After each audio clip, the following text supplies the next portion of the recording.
Maybe you spotted a few houses on the internet which seem drastically underpriced compared to the others. Maybe you've already heard or seen the word Viager and wondering what it is. Well, stay tuned and I'll give you an explanation and a word of warning too.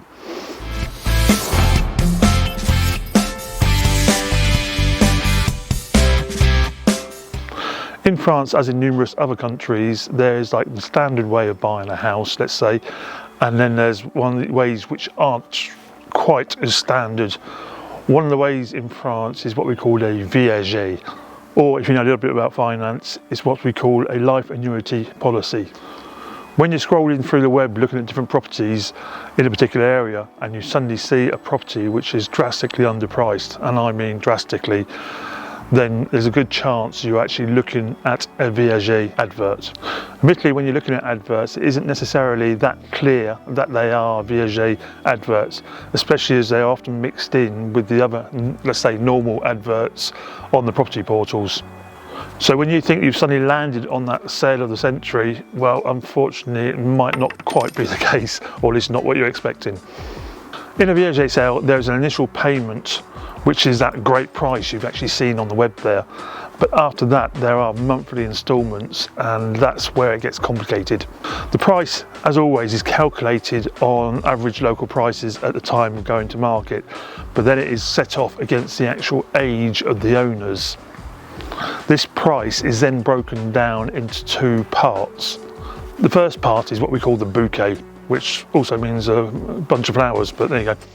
This is an initial payment which is given to the owners at the signing of the agreement. This is also what you see in the big letters or numbers, well, you know what I mean, on the actual adverts.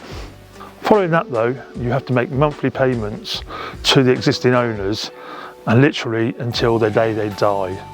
And only at that point the property then becomes yours. Also, there are two basic sorts of Viager. A Viager occupé, where the actual owners stay in the property until they actually die, or one which is a Viager libre, where you actually have use of the property before they actually die, but they stay the owners until then. Obviously, these two choices will actually play on the actual, what we call the bouquet asking price, and the monthly instalments. So, is a purchase like this a good deal? Well, if the actual owners had the misfortune to actually die relatively young, then yes, it can be a very interesting deal. But this is where Jean Calment comes into the equation. Jean Calment was born in Arles in the south of France in February 1875. In 1965, at the ripe old age of 90 years old, her local notary thought he would actually get himself a good deal by buying her flat off her under a Viager agreement.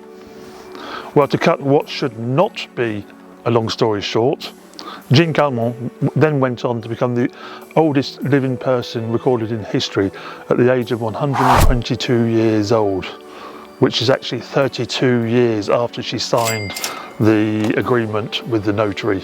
But also, she died 2 years after the notary did. In this particular case, the notary's widow did honour the deal and carried on paying, and thus finally did get the ownership of the flat. But they calculated they must have paid at least twice the actual going price for that flat. So a Viager sale or purchase can be very interesting. It can also be not interesting at all. It's just a pure gamble on the actual people living there and how long they are going to live. And if you take into account the fact that life expectancies are getting longer and longer in the world, well, let's say it's your calculation to do, not mine.